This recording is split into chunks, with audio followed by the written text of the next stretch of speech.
Nosferatu. This is the Gothic story of an obsession between a tormented young woman and a terrifying vampire in love with her, causing unspeakable horror in its wake. This Czech-American Gothic horror film, written and directed by filmmaker Robert Eggers, released on December 25th, 2024, has a cast that includes Nicholas Hoult, Lily Rose Depp, Willem Dafoe, and Bill Skarsgård as the vampire Count Orlok, also known as Nosferatu, among other actors. This movie is a remake or reimagination of the classic silent expressionist feature film Nosferatu, Eine Symphonie der Grauens from 1922, which in turn is an adaptation of Bram Stoker's 1897 novel Dracula. For us, the movie from the beginning reminded us a lot of the 1992 film Dracula because of how the plot develops and because of some of the elements of the story similar in both movies. But obviously, this is due to the fact that both productions are based on the novel by Bram Stoker, with the marked difference that the 1982 film is based more on the novel and is more faithful to it.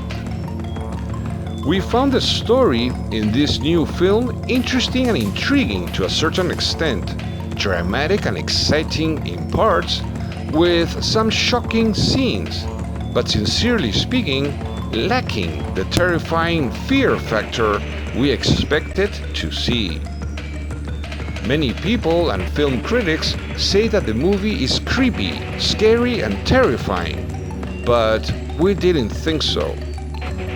To say that it is the best horror movie of 2024 seems to us a somewhat exaggerated statement, unless it's being taken into consideration that in 2024 there were no really scary horror movies. As we say, there are some parts that may be distressing or shocking, but that they are terrifying, well, no. For us, some parts seemed somewhat slow, lacking in emotion and a bit predictable. As for the character of the vampire, he seemed to us somewhat lethargic, anemic, and without emotion. In other words, a boring vampire. Honestly speaking, it's not a bad movie, but it's also not very good nor excellent, as some people say. It keeps you entertained enough to watch it until the end and nothing more, and we believe that watching it or not will depend on the expectations and taste of each viewer. As for the production elements, we highlight the cinematography, which is very good, the costumes, the settings, the set designs, the makeup, and the soundtrack. The special effects are decent and nothing more. We found the cast's performances generally decent, but none of them were memorable.